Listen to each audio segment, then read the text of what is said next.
ഇന്നെന്തോ നൈഷു food കഴിച്ച ഉടനെ ഉറങ്ങിയിട്ടുണ്ട് കേട്ടോ. അപ്പോൾ ഞാൻ എൻ്റെ കാര്യങ്ങളൊക്കെ ചെയ്തുകൊണ്ടിരിക്കുന്ന സമയത്ത് കാക്കു പച്ചക്കറി മീനൊക്കെ ആയിട്ട് എത്തിയിട്ടുണ്ട്. മീൻ ഞാൻ അങ്ങനെ കഴുകാൻ വേണ്ടിയിട്ട് വെള്ളത്തിലിട്ട് വെച്ചിട്ടുണ്ട്. CD മുള്ളനോ അങ്ങനെ എന്തോട്ടോ മീനിൻ്റെ പേര് പറഞ്ഞത്. പച്ചക്കറി ഇനി അടുക്കി പെറുക്കലാണ് പണി.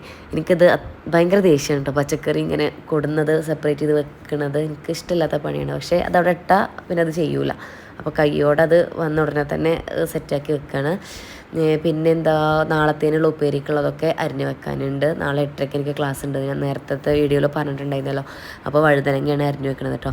ഇഷമോൾ ഒരു ദിവസം പൊട്ടാറ്റോ, ഒരു ദിവസം ഉപ്പേരി, അതാണ് ഞങ്ങൾ തമ്മിലുള്ള കണ്ടീഷൻ. ദിവസവും ഞാൻ പൊട്ടാറ്റോ തരില്ല എന്നൊക്കെ പറയും. പക്ഷെ ഇവിടെ അല്ലാണ്ട് വാശി പിടിക്കുകയാണെങ്കിൽ പൊട്ടാറ്റോനെ ആക്കും കേട്ടോ. പിന്നെ ഞാൻ അങ്ങനെ മീനൊക്കെ കഴുകിയെടുത്ത് മസാലയ്ക്കാക്കി ഫ്രിഡ്ജിൽ വെച്ചിട്ടുണ്ട്. പിന്നെ ഇന്നലെ ഞാൻ അമ്മേൻ്റെ അടുത്ത് മാവ് കൊടുന്നത് കുറേ ഉണ്ടായിരുന്നു. അപ്പോൾ ഇന്നൊക്കെ ആവശ്യമുള്ളത് കുറച്ച് മാത്രം എടുത്ത് ബാക്കി ഫ്രിഡ്ജിൽ വെച്ചിട്ട് കുറേ ഉണ്ടായിരുന്നു. ഞാൻ അതുണ്ടല്ലോ എന്നുള്ള ധൈര്യത്തിൽ ഇന്ന് അപ്പം ഒന്നും ഇട്ടില്ല, അരിയൊന്നും ഇട്ടിട്ടുണ്ടായിരുന്നില്ല. പക്ഷേ ഫ്രിഡ്ജ് തുറന്ന് നോക്കുമ്പോൾ മാവ് ആകെ താഴ്ന്നു പോയിട്ടുണ്ട്. അപ്പോൾ നാളത്തേന് ഇത് തികയൂലെന്നൊരു ചെറിയ കൺഫ്യൂഷൻ ഉണ്ട്. എന്തായാലും മാവ് പൊങ്ങണേ എന്നുള്ള പ്രാർത്ഥനയോടെ ഞാൻ ഉറങ്ങും.